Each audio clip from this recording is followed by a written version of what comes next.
Alors,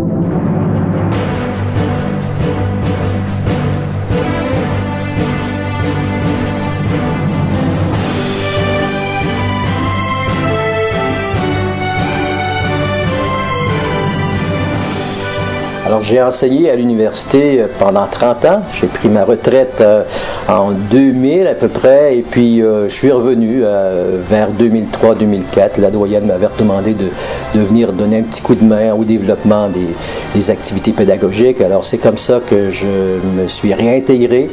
Alors, je me suis recyclé, si on peut dire. Je dois faire partie du développement durable à l'université. C'est pour ça que je suis là depuis maintenant 2004-2005, pratiquement à plein temps. C'est un cours qui se présente en 13 modules qui, pour chaque module, racontent une histoire à partir de l'Antiquité jusqu'au 20e siècle.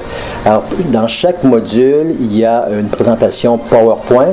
Cette présentation PowerPoint, elle est commentée, elle est narrée, elle est vivante et elle est complètement aussi cliquable par l'étudiant qui peut se l'imprimer.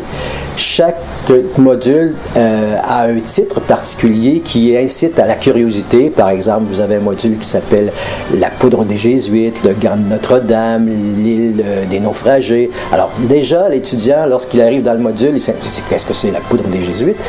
Et ensuite, il entreprend le module. Le glossaire, c'est vraiment un élément très important. Il est divisé en 3, un glossaire événement, un glossaire personnage et un glossaire plante. Parce que, comme c'est un cours d'histoire des sciences pharmaceutiques où on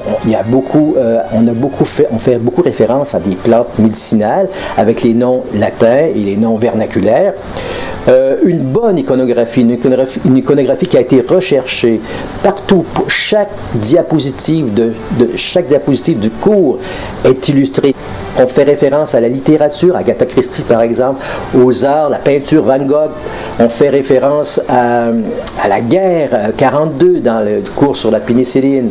On fait référence à l'élection d'un pape Innocent X lorsqu'on parle de la malaria. Donc toutes ces connaissances-là s'ajoutent pour expliquer, pour donner plus de profondeur à ce cours-là.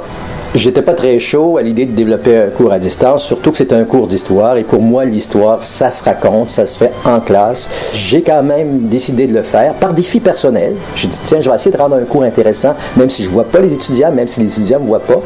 Et je savais qu'on pouvait rendre service à des étudiants qui étaient sur le marché du travail, qui pouvaient pas venir à l'université. J'avais aussi l'idée de m'inscrire dans un courant moderne de diffusion des connaissances. Alors, c'est un peu ces motifs-là qui m'ont incité à faire un cours à distance. Pour moi, d'abord, c'est la fierté. C'est la fierté de voir que même un professeur retraité peut recevoir un prix de pédagogie, d'enseignement. C'est peut-être un peu normal aussi parce qu'en vieillissant, on s'améliore, c'est comme le vin. Alors, j'imagine que je me suis amélioré. J'avais déjà gagné un prix d'enseignement quand j'étais jeune professeur, et maintenant, je trouve que vis-à-vis mes collègues professeurs, je suis très fier. Je suis très fier aussi de le remporter, ce prix-là, pour la faculté de pharmacie.